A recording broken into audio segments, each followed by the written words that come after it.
Hei, näytän tällä videolla, miten yhdistän usean alueen tekstejä Excelissä. Excel 2019 versiosta lähtien uutena ominaisuutena on tekstiyhdistä-funktio.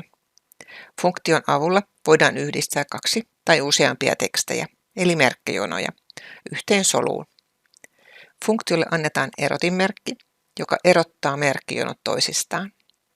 Ja funktion avulla voidaan esimerkiksi luoda yhtenäinen luettelo soluissa olevien merkkijonojen yhdistämiseksi.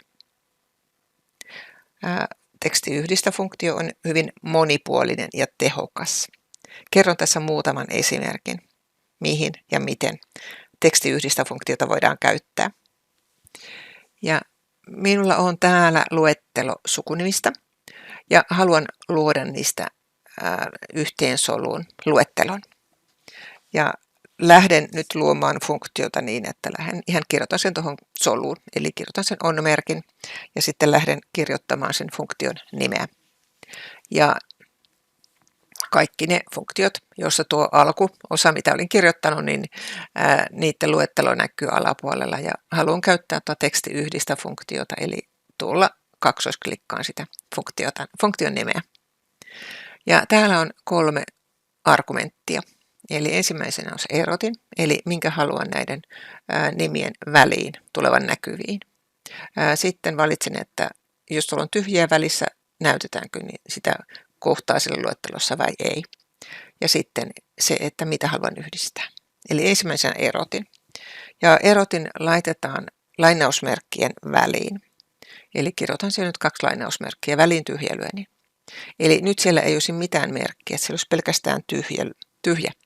Ja nyt haluan lisätä sinne tuonne väliin pilkun. Eli että se näyttää siellä välissä pilkun. Ja sitten jatkan, eli ensimmäinen argumentti on valmis.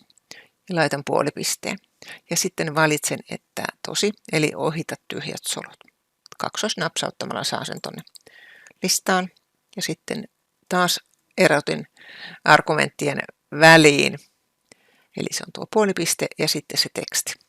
Ja nyt valitsen tuon yhden alueen. Niitä alueita voisi olla siis useampikin, mutta nyt käytän vain tätä yhtä. Ja suljen tuon sulkeilla tuon funktion ja sitten hyväksyn enterillä, jolloin mulla näkyy luettelo näistä nimistä. Jos ottaisin täältä nyt vaikka tuon Jokilan pois, niin nyt sitä ei näytetä erikseen tuolla listassa. Sen sijaan, jos käyn muuttamassa tätä funktiota, eli valitsen tuonne ja otan,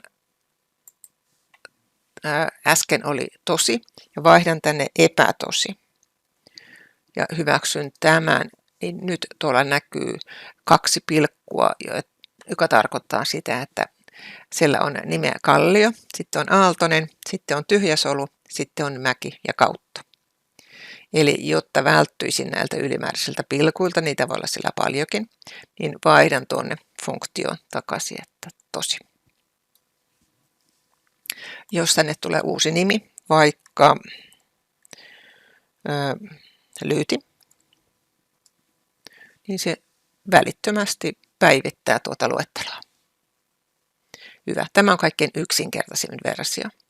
Toki voisin tehdä tämän myöskin ketjuta-funktion avulla, silloin joutuisin kirjoittamaan jokaiseen väliin tuon pilkun, eli erottimen. Eli jokainen solu erikseen ja sinne erotin väliin. Mutta tekstiyhdistä-funktiolla saan tuon luettelon kerrasta, riippumatta kuinka pitkä tuo luettelo on. Ja nyt täällä on soluosoite A1, A5, eli voisin toki tuota luetteloa kasvattaa, toki silloin tietysti pitää tätä kaavaa muokata. Mutta tässä oli yksi esimerkki. Siirryn tuonne toiseen, eli täällä oli nimien yhdistäminen ja täällä on tietojen yhdistäminen. Ja haluaisin nyt yhdistää niin, että tähän yhteen soluun tuonne F-sarakkeelle tulee tuon Karin etunimi, sukunimi, myyjä ja Helsinki. Ja nyt jätän sen tyhjäksi, että se on tuolla vain peräkkäin, eli niitä erotinmerkkejä en laita, vaan että se on pelkkä tyhjälyönti. Eli lähden tuolta rakentamaan ja lähden nyt on-merkki ja taas teksti yhdistä.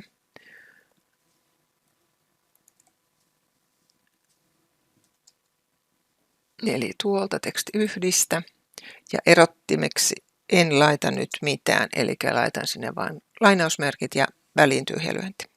Sitten argumenttien väliin tuo puolipiste ja käytän tässäkin tosivaihtoehtoa. Ja sitten viimeinen argumentti on tuo, eli maalaan nämä 4 tietoa, eli etunimi, sukunimi, titteli ja paikkakunta. Ja sulku kiinni ja hyväksyn. Eli nyt täällä on kaikki tiedot näistä ja tätä kaavaa voin siis kopioida ihan vapaasti alaspäin, jolloin saadaan kaikkien henkilöiden kohdalta tuon tiedot yhteen ja samaan soluun. Hyvä. Nyt näytän vielä yhden esimerkin. Eli teenkin tänne ehdon. Eli haluan poimia tänne luettelon, johon tulee kaikkien niiden osallistujien nimet, joiden kohdalla on ruksi tuolla peesarakkeessa. Eli lähden luomaan ihan samanlaista funktiota, mutta laitankin sinne siihen viimeiseksi argumentiksi ehdon, eli jos-funktion. Ja voisin oikeastaan tämän kaavan rakentaa tuolta lisää-funktio kautta. Ja nyt sitten tuolta valitsen, että kaikkia tästä listasta, niin nyt se on teksti, niin TE-kirjoita nopeasti, niin pääsen lähemmäksi ja tuolta löytyy tuo tekstiyhdistä. Ja eli yhdistää luettelon tai alueen tekstimerkki on erottimella. Ei ehkä ihan hyvää suomea, mutta ajatus tulee esiin. Ja OK. Ja erotin merkki. Sinne haluan nyt varmaan sen pilkun. Ja nyt täytyy olla myöskin täällä ohjantoluonnin ikkunassa nuo lainausmerkit. Eli pelkkä pilkku ei riitä. Ja ohita tyhjät. Valitaan tähän, että tosi. Ja sitten teksti 1. Ja nyt haen tähän funktion. Ja nyt sen jos-funktion.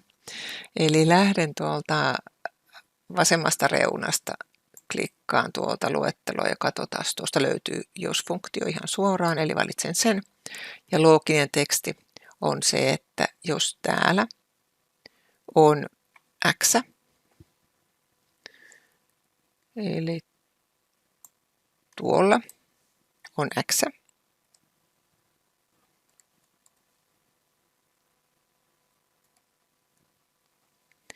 niin siinä tapauksessa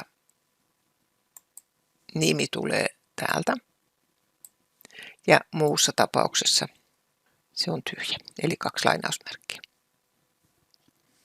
Ja nyt palaan tuonne ulomaiseen funktioon, eli tekstiyhdistä. Ja siellä hyväksyn sen OK-painikkeella. Eli nyt näkyy, että siellä on Kallion kohdalla ruksi, Mäen kohdalla, Kautto, Hupila ja Toivakka. Eli ne löytyy listasta. Jos otan tuolta vaikka Mäen kohdalta ton X pois, niin se tippuu tuolta luettelosta. Ja lisään vaikka Jokilaan tuon X, niin Jokila tulee listaan mukaan. Eli se päivittyy välittömästi, mitä tuonne tietoalueelle muutetaan, mutta lista tulee tuon mukaan tässä, miten ehto on tehty. Huomaa kuitenkin tekstiyhdistä funktiossa tällaiset asiat.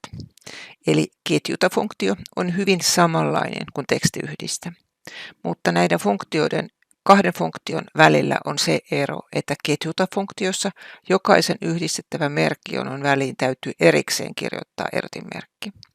Sen sijaan tekstiyhdistä funktiossa erotinmerkki annetaan argumenttina, jolloin laajojenkin alueiden yhdistäminen on todella helppoa ja nopeata. Ja nyt sitten ketjuta-funktionhan yksinkertaisempi versio on käyttää sitä et-operaattoria. Ja tekstiyhdistä-funktio toimii vain Excel 2019 ja sitä uudemmissa versioissa. Hyvä. Toivottavasti tästä oli sinulle hyötyä. Kiitos kun jaksoit kuunnella loppuun asti.